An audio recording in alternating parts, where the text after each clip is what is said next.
was watching a Dodger game a couple of weeks ago, and they had Orel Hershiser in the booth, and one of the announcers was asking about how did he break into the big leagues. By the way, side note, I've been watching a lot of Dodger games recently because, all right, a lot of you already know that Jennifer Bellinger, our children's ministry pastor at the Grove, her son Cody in May got called up to the bigs, and in the last 2 months, he's become the NL's leading home run hitter.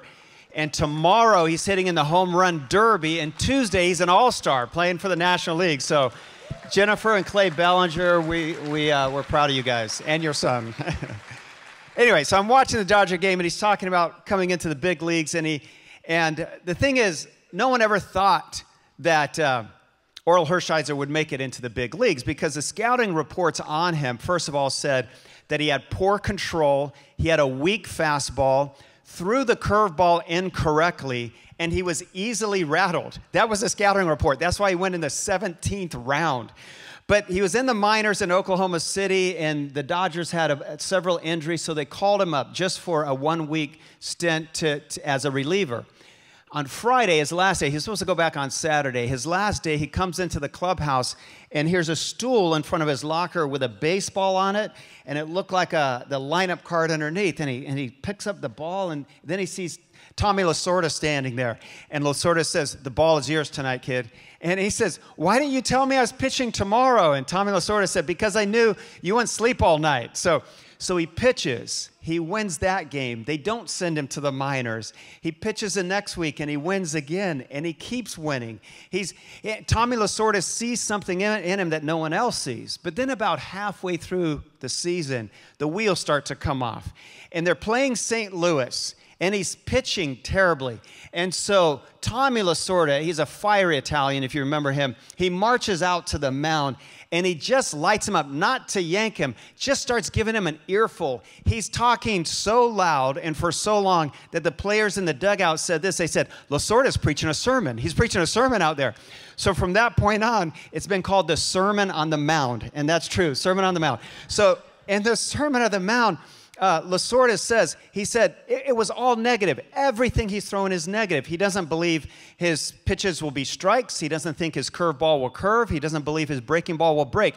Everything's negative. He said he's pitching like a scared dog. So I said to him, "Orel, you're pitching like a scared dog." He said, "You need a new name." He says, "I don't like your name anyway." This is on the Sermon on the Mount. He said, "Orel Leonard." Laurel Leonard's not a baseball name. You need a new name. He said, "Your new name is Bulldog. Instead of scared dog, you're going to pitch like a bulldog." Here's the problem. Nobody saw Bulldog in Orel Hershiser. He's this tall, lanky, skinny, freckle-faced kid from upstate New York. But Lasorda sees something, and he says, "You're Bulldog."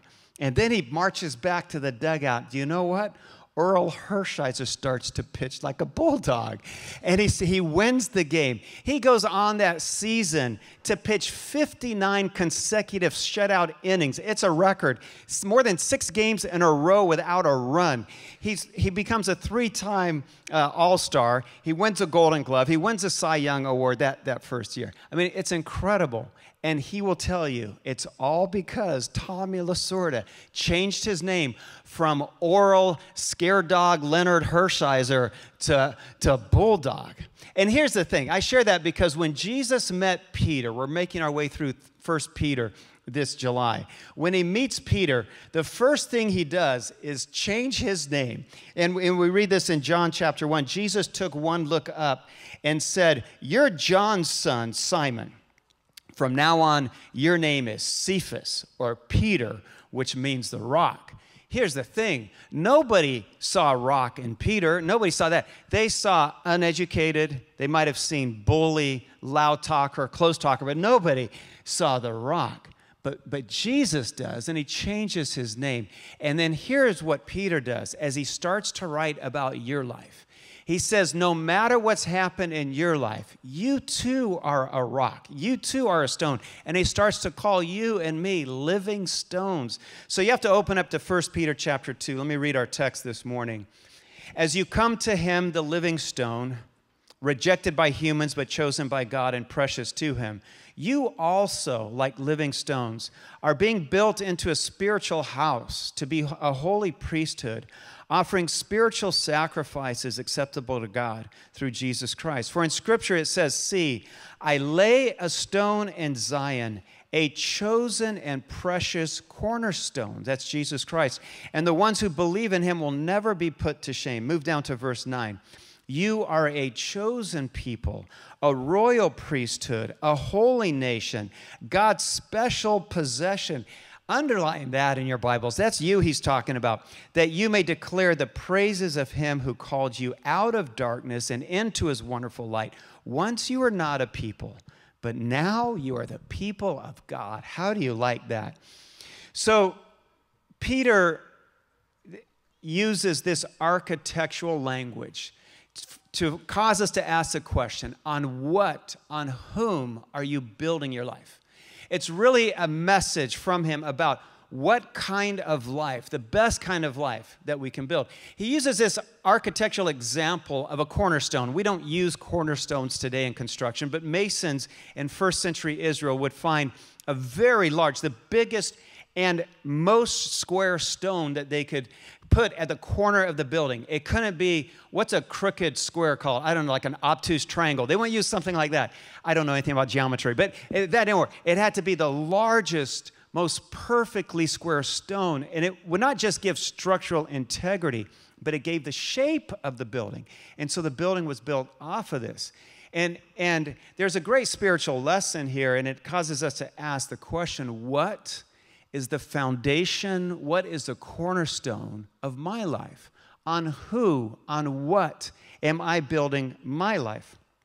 I think the absolute most important part of a building is the foundation that it's built on. And maybe you don't know this, but Jesus used to tell foundation stories. You can look at Matthew chapter 7 with me. I'm just going to read a couple of verses here. He says, "Everyone who hears these words of mine and puts them into practice is like a wise man who built his house on the rock. The rain came down, the streams rose, and the winds blew and beat against that house. But it did not fall, because it had its foundation on the rock. But everyone who hears these words of mine and does not listen to them or put them into practice is like a foolish man who built his house on sand. The rain came down, the streams rose, and the winds blew and beat against the house, and it fell down with a great crash." So Jesus is saying, there's several ways to build your life. You can build it on a foundation of sand, and it's going to crumble. And he says some people build, and they don't know what they're building. They just keep building. They build aimlessly. They have no direction or purpose in life. It's kind of like the Winchester Mystery House in San Jose. Has anyone ever, let me see the hands of you if you've taken your kids there, been there. All right, about a dozen of you have been out of Arizona. But anyway, up in San Jose, there's the widow of William Winchester who started the rifle company. After he died, she believed there were spirits in the house, and the only way to keep them away was to keep building. So she had workers building all day, all night, building rooms, addition on top of additions, second story, third. There's the house there. I mean, it's incredible, and it just keeps going and going. There are hallways that go nowhere. There are windows on the inside of rooms with walls behind them. There's doors that just lead out into space. There's staircases going up that just end at a ceiling, staircases going nowhere. Some people are building that kind of life. They don't know where they're heading. But Jesus says, if you build your house on a rock, on my words, on me, you will have a life, the best life. The trouble is at the end of this passage, at the end of this verse, this section, Jesus says, if you don't, it will fall down, it will come crashing down, and you'll hit rock bottom. And for Peter, that's his story. We could say this. Maybe it's a little too clever, but I have the rock hit rock bottom. All right. So we're just going to kill the rock analogy this morning, but that's what happens. And the truth is that every person who's ever lived on planet Earth has hit rock bottom.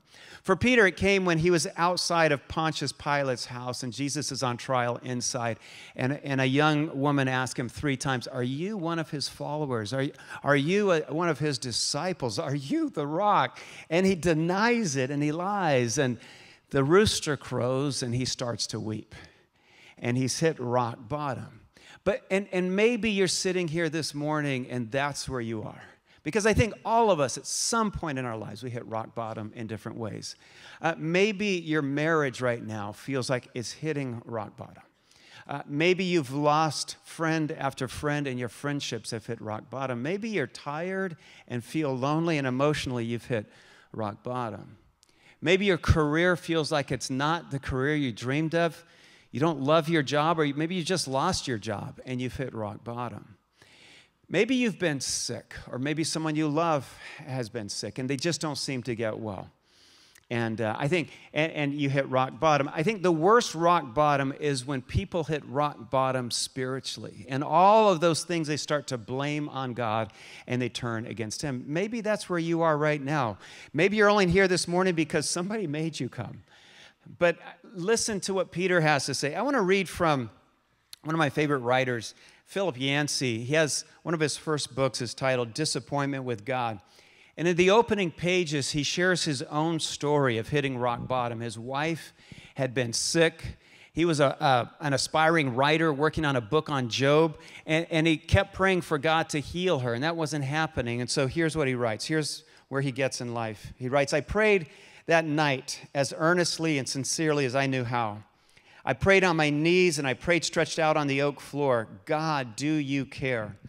I prayed, I don't want to tell you how to run your world, but please give me some sign that you're really there. That's all I ask. I prayed for at least 4 hours.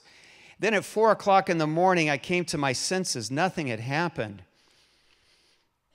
God had not responded. Why continue torturing myself? Why not just forget God and get on with my life like most of the rest of the world? It seems silly now, but this is what I did next. I picked up a couple of Christian books and walked downstairs and out the back door. I shut the door softly behind me as to not wake anyone. In the backyard was a brick barbecue grill, and I piled the books on it, sprayed them with lighter fluid, and struck a match. It was a moonless night, and the flames danced high and bright. Bits of theology curled and blackened, then broke off in tiny crumbs of ash and floated skyward. My faith was going up with them. I made another trip upstairs and brought down another armload of books. I did this maybe 8 times over the next hour. Commentaries, seminary textbooks, the rough draft of my book on Job. All of them went up in smoke. I might have burned every book I owned if I hadn't been interrupted by an angry firefighter and a yellow rain slicker who ran toward me shouting, "What do you think you're doing?" Someone had phoned in an alarm. I fumbled for an excuse and finally just told him, "I'm burning my trash." Now, here's the thing. Yancey's story doesn't end there. You have to read the rest of the book. That's just the beginning. But hitting rock bottom happens to all of us. Hitting rock bottom is really the theme of Peter's life. Hitting rock bottom is what he writes about and starts writing from his own experiences and saying, maybe you felt like you were nobody, but you are somebody. And God wants to do something with your life and use you. I have several observations that I want to make from this passage, and the first one is this. Hitting rock bottom may be the best place. You think it's the worst place. I want to make an argument that maybe, or it can be the best place, because when you hit rock bottom, it forces you to change. It forces you to live differently. It causes you to be stronger. I think we all get stronger. It forces you to stop pretending that everything is okay. You don't have to wear masks anymore. You don't have to impress anyone. Hitting rock bottom, maybe the best thing about it is it forces you to depend on God. And it forces you to ask Him for help and to ask other people for help. In our society, we're told that asking other people for help is a sign of weakness. But maybe if you've hit rock bottom, asking someone for help is the strongest thing that you'll ever do. I think hitting rock bottom, it changes you. It makes you a more grateful person, for example. All of a sudden, and you know if you've been there, you're more grateful for your kids. You're more grateful for the house that you sleep in. You're more grateful for dinner at night, the car you drive, the job you have. I think hitting rock bottom, it changes the way we see other people that are also in trouble or failing, and we empathize with them. But maybe the best thing about hitting rock bottom is that it forces us to ask ourselves, what really matters in my life? What am I building my life on? Those are the questions that we all need to be asking.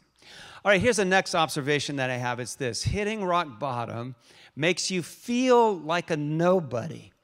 But Peter reminds us that you are a somebody. So let's go back to our text in 1 Peter chapter 2, verse 9. We read this: you are a chosen people, a royal priesthood, a holy nation, God's special possession, that you may declare his praises. But that's what he says about you, is that you are a chosen people, God's special possession. You thought you were a nobody. If you've ever failed at anything, it makes you feel like a nobody, doesn't it? If you've ever hit rock bottom, you feel like a nobody. If you've applied for a job and you don't get the job, you feel like a nobody.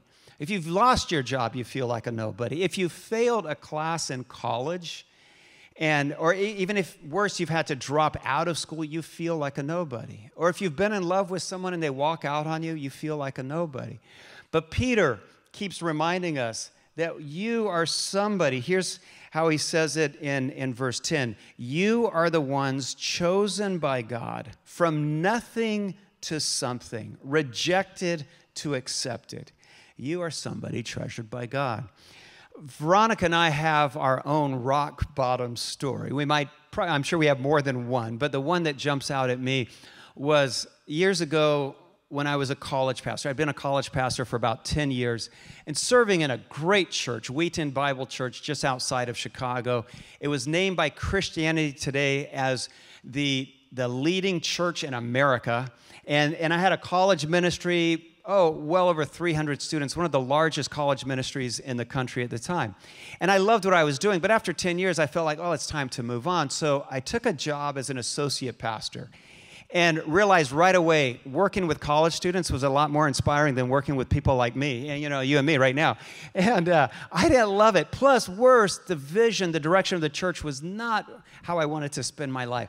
So I only stayed there 9 months. 9 months was all I could take, and so I resigned. And they say never resign until you know what you're doing next. I wasn't sure what we were going to do next. But after I resigned, we landed on moving to Africa because I thought, I'll love teaching at African Bible College and I can finish my dissertation for my PhD. The problem is we were going to be missionaries, and if you know much about missionaries, they always have to raise support. So we had sold our house after I quit my job, so we had no house, and for 6 months, we drove around the country staying with friends and relatives, asking for money, trying to raise support. I felt homeless. You know what they say about house guests and fish, right? After 3 days, they're all done. House guests and cats, whatever it is, something like that. But after 3 days, you throw them out. But we stayed with one family for 3 months. I thought they were going to strangle my kids. I have good kids, but 3 months is too long. But for 6 months, we felt homeless. And I felt like I was a beggar. It was rock bottom. Now, don't get me wrong. We moved to Malawi. I love teaching at African Bible College, and it gave me the opportunity to finish my PhD, the dissertation for my PhD. But while I was there, and I want to say this next, when you hit rock bottom, you get to start again. You get to do it how you always dreamed of doing it. So while we're in Malawi, Veronica and I started talking about starting a church. And then after 3 years there, we moved back. And I had guys like Paul Gunther and Matt Shively join me here. And I said, hey, we're going to paint on white canvas. We can create the church we've always dreamed of creating. Because I had been in churches with a lot of angry people and judgmental people. And I said, we want a church where everyone is wanted and welcomed and embraced and loved. I want us to be known for the love of the people of God. And we wanted a church where, regardless of someone's background or brokenness or race or ethnicity or nationality or any other factor, they were wanted here and welcome. We talked about a church that was committed to pursuing social justice and being a voice for the oppressed. We talked about being a church that would reach our local community and the blighted communities, and we would reach faraway places like Haiti and Thailand and become modern-day abolitionists and stop the sex trade. And now those things are happening at the Grove. I share all of that because if I hadn't hit rock bottom, if I hadn't been homeless kind of and without a job for 6 months, this church wouldn't be here. But that's one of the great things, and maybe that's where you are right now. If you've hit rock bottom, you get to start over. You get to do it again. Look at verse 10. There's a great line here. Peter says, once you were not a people. You had no identity. But now you are the people of God. Now you have a reason and a purpose. Peter's story doesn't end when he hits rock bottom. Jesus meets him on the beach, John chapter 21, after he rises from the dead. And they're sitting by a charcoal fire. And he says, now, Peter, you let me down once in so many words, but now go out and feed my sheep. And Peter becomes a leader, a pioneering church planter, and really the founding father of the entire early church movement. Peter uses this architect house building metaphor. I want to expand on it and use this language. Maybe it's time for you to start building a new life, doing something brand new. Maybe it's your time to lead and to grow. And so write these two words down. Maybe for you, it's time to renovate and remodel. Those are construction words. Maybe your life needs to be remodeled and renovated. And maybe this is the time to do it, especially if you've hit rock bottom. I think the second time, or the opportunities we get to start again, we always get a chance to do it right.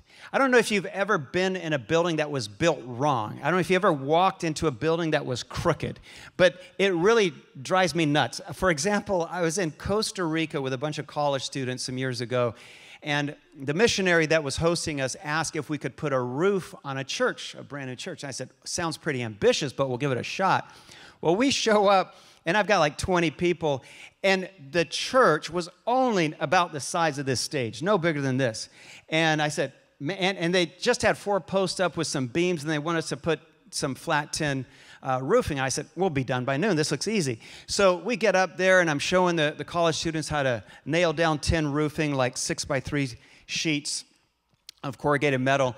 And then sure enough, by noon, 1 o'clock, we're about done. And then some of the guys came and got me. They said, Palmer, there's a big hole over here in the corner. We finished the whole thing, it looks like, but there's a big triangle that's open to the sky. So I go and I stand, I look out, and I go, how in the world did they roof this and end up with a triangle? It's a square building. And so I thought, man, they put the roofing sheets on crooked. I'm all annoyed. So I get on a ladder, and I'm looking at, and all the sheets are done right. But when they got to the end, there's a big triangle that looks right up. So I came down, I started looking at the corners of the building. And I don't know if some of you know how to find square. It's 3, 4, 5. You take 3, 4, and then 5. You create a triangle in that square. So I do it on one corner. It's not square. And then I measure from that post to that post, and that post to that post. They're different lengths. And then I realized that those two don't match these two. The whole building is out of whack. It's just cattywampus. And I'm standing there going, well, that's why you can't put a square roof on this thing. And so I called the missionary over. I said, man, this whole building's out of square. They just kind of eyeballed it. I said, what do you want us to do with this? He said, just put the roofing sheets on crooked. I'm like, what? We put them on crooked, but I wanted to start over. It just drove me nuts, trying to work on a crooked building. But if that's where your life has been, and you get to start again, then build it right this time. And discover, here's the challenge that I want to lay out. Discover God's purpose for your life. What is your God-given purpose? If you start again, what has He put you on earth for? I think there's a lot of people in this room who know what God wants them to do with their lives, but I think there's a lot of people here that don't know what their God-given purpose is. And I want to say it's time. Some of you have been building stairways to nowhere, like the Winchester Mystery House in San Jose. Some of you have done that. Some of you have been building on sand. You have no foundation. And the invitation today is to build a life full of God-given purpose. I'll end with this final thought. And it's this: for all who hit rock bottom, it's time to build a sacred life. When Christ is the foundation of it all, you build a very spiritual life. And I don't know if you know your call to this. Verse 5, you also are living stones being built into a spiritual house. You are building a sacred life. And maybe you don't think about your life as being sacred, but it is. Like Peter says, you're building this spiritual house. If you have kids, your family is sacred. If you're married, your marriage is sacred. And the question is Jesus Christ the foundation of your family? Is Jesus Christ the foundation of your marriage? If you have a job, your career is sacred. When you walk into your workspace tomorrow morning, it's your sacred space. God has put you there. It's sacred because you're there. Some people call it secular. It's not. It's sacred because you're there. If you're a college student, your dorm room is sacred. If you're a school teacher, your classroom is sacred. Wherever God puts you, whatever you do with your life is sacred. Your cul-de-sac is sacred. The street you live on, your home. But Christ has to be the foundation of it all. I want to leave you with this final thought. And maybe you want to write this down but it kind of sums up what I've been trying to say today. You have one life to build. Build the best life possible. Build everything God made you to build. Don't build anything less. And give everything you've got to building this life, because you get to build this life just once. And so build it on Christ, who Peter says is our cornerstone of it all. Let's stand. Josh has a great song for us that reminds us of this truth.